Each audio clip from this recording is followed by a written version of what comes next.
Most people think that more money is the ultimate cure for being broke. In reality, more money is often the fastest way to stay perpetually broke. You see it happen all the time. Someone gets a promotion, they get a raise, maybe they start a side hustle that actually takes off. The paycheck grows. You'd expect their bank account to grow with it. Instead, they end up with less breathing room than when they were earning minimum wage. This isn't an accident. It is a psychological trap called lifestyle inflation. In 1957, a British naval historian named Cyril Northcote Parkinson published an essay in The Economist. He coined a phrase that still haunts modern personal finance: Parkinson's Law. He observed that work expands so as to fill the time available for its completion. But the second half of that observation is where the money goes. He noted that expenses rise to meet income. Think about your first job. Maybe you were making $15 an hour. You lived in a cramped apartment with three roommates. You ate pasta 4 nights a week. You didn't own a car, or if you did, it was a rusted sedan that sounded like a blender full of bolts. You were broke, but you were managing. Then you got a better job. You're making $60,000 a year. Suddenly, those roommates aren't good enough anymore. You need your own place, which means a higher rent. That rent requires nice furniture. That furniture requires a credit card to pay for it. You're working harder, but your stress levels are higher. The numbers prove this. According to a study by the Career Builder platform, nearly 80% of American workers live paycheck to paycheck. This includes people making $50,000, and it includes people making over $100,000. If money were the cure, the six-figure earners would be set. They aren't. This happens because of a phenomenon known as hedonic adaptation. Humans have a baseline level of happiness. When we get a reward, like a luxury car or a designer watch, we get a dopamine spike. It feels incredible. But within a few weeks, that new car just becomes your car. The leather seats are no longer a luxury, they are just where you sit. The shiny exterior is just paint. You go back to your baseline. To feel that same level of excitement again, you have to buy something bigger, something more expensive. You aren't just paying for the item, you are paying a tax on your own changing expectations. Psychologists Brickman and Campbell described this as the hedonic treadmill. You are running as fast as you can, increasing your income, climbing the corporate ladder, taking on more responsibility, and sacrificing your weekends. Yet you aren't moving forward. You are running in place on a treadmill. Consider the story of Antoine Walker. He was an NBA All-Star. He earned over $108 million throughout his professional career. He played for the Boston Celtics, the Miami Heat, and several other teams. He lived the life of luxury. He had the entourages, the luxury cars, the massive real estate portfolio.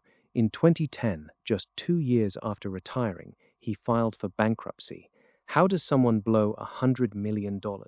It's rarely one massive cataclysmic event. It is the cumulative effect of constant, unchecked lifestyle inflation. It's the just this one-time purchases that turn into habits. It's the constant need to signal status to people who don't actually care about you. When your income goes up, your potential for wealth grows, but your risk of poverty grows right along with it. If you earn $10,000 a month and spend $10,000, you are functionally identical to the person who earns $2,000 and spends $2,000. You both have a net worth of zero. The only difference is that you are now trapped in a more expensive cage. You have more to lose, so your anxiety about losing your job or failing in your business is actually higher than it was before. This is why making more money makes you broke. It gives you the illusion of security while actually tethering you closer to your employer or your business operations. You become a slave to your own burn rate. The escape from this trap requires a radical shift in perspective. You have to ignore the internal pressure to upgrade your life every time your bank account balance changes. In the world of finance, we call this the gap. The gap is the difference between what you earn and what you spend. Most people grow their income and let their expenses grow proportionally. They keep their gap at zero. They are playing a losing game. To break free, you must keep your expenses flat while your income climbs. This is how you create wealth. It isn't about how much you make, it is about how much you keep. If you make $1,000 extra this month, the natural urge is to upgrade your meal plan or buy a new gadget. Don't. Take that $1,000 and invest it. Buy assets that produce income. Buy freedom. Wealth is what you don't see. It's the money you didn't spend. It's the car you didn't buy. It's the house you didn't overextend yourself on. We are conditioned by advertising and social media to believe that spending is the ultimate goal of earning. We are taught that consumption is the definition of success. But look at the evidence, look at the data. The people who are truly wealthy are rarely the ones flaunting the most stuff.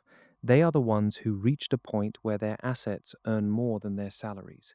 They reached that point because they realized that if you spend your money to look rich, you will never actually become rich. You have to decide today what you are working for. Are you working for the momentary dopamine hit of a new purchase, or are you working for the quiet confidence of total financial independence? If you continue to chase the lifestyle that your income suggests you can afford, you will be broke forever. You are building a house of cards on a foundation of shifting sand. The more you earn, the more you have to lose, and the harder you have to work to maintain the illusion of success. Stop running on the treadmill. Start building a wall. The next time you get a raise, the next time your business has a record month, don't buy a trophy, buy your freedom. Because one day you won't be able to earn that money anymore. And on that day, it won't matter what you drove or what you wore. It will only matter what you managed to keep. Ask yourself this: if your income stopped tomorrow, how long would you survive? That number is your true net worth. Everything else is just an act. And if you want to find out why smart people are often very poor and how to fix it, click on this video.